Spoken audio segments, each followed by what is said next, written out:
تعلمون ما حل لإخواننا في فلسطين وما أيضا يجب علينا تجاههم من الدعاء لهم، وينبغي على المسلمين ألا تجعلهم هذه الفتن والأحداث متفرقين، فيجب عليهم الرجوع إلى ولاة أمرهم والرجوع إلى علمائهم وألا يخوضوا فيما ليس من حقهم الخوض فيه۔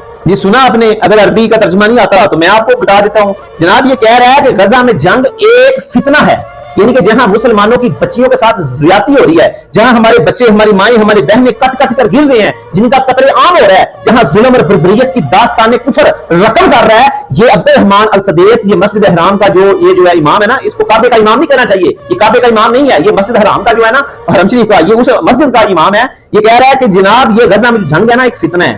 آپ آگے عوام کو کیا کہتے ہیں کہ آپ ایسا کرو، اپنے حکمرانوں اور علماء کی طرف رجوع کرنا چاہیے آپ لوگوں کو، اور ایسے معاملات میں مداخلت نہیں کرنی چاہیے، یعنی یہ غزہ کے معاملات میں آپ مداخلت نہ کرو، خاموش ہو جاؤ، چپ کر جو عوام جو حکومت کے پیچھے لگو، جو حکومتی ملا ان کے پیچھے لگو، ان کی باتوں کو سنو، بس آپ کا کوئی حق نہیں بنتا۔ اس کا ترجمہ یہ عبدالرحمان بن سدیس جو جناب یہ کہہ رہا ہے۔ اب بتائیں جی، جو ظلم کے خلاف آواز بھی بلند نہ کر سکتا، چند ریال کی خاطر، چند ٹکوں کی خاطر، یہ ہر زیادتی، ہر ظلم، سعودیہ میں جو جتنی بربریت اور اجنبیوں پر جتنا ظلم ہو رہا ہے، یہ عبدالرحمان سدیس آج تک نہیں بولا۔ اس نے نہیں کہا کہ یار یہ جو تم ویزا منگواتے ہو، 500 ریال تم شہری لیتے ہو، ایک بندے سے بندہ جدے کا ویزا لے کر جاتا ہے، کام وہ ریاض کر رہا ہے، کسی اور کا کر رہا ہے، اور تم جدے بیٹھ کر اس بندے سے 500 ریال شہری ایک ہفتے کی، ایک مہینے کی لیتے ہو، یہ حرام ہے۔ آج تک اس کی زبان مبارک سے یہ نہیں نکلا۔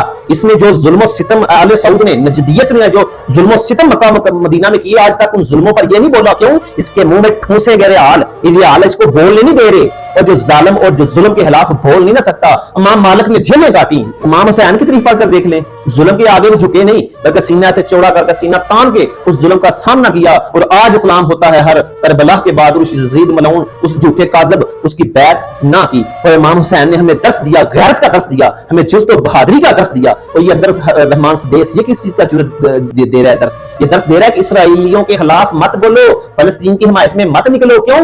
محمد بن سلمان نے اسرائیل کو جو گرانٹ نہیں بھیجی تھی، وہ ملعون وہ محمد بن سلمان اسرائیل کی سپورٹ کر رہا ہے فلسطین کے خلاف۔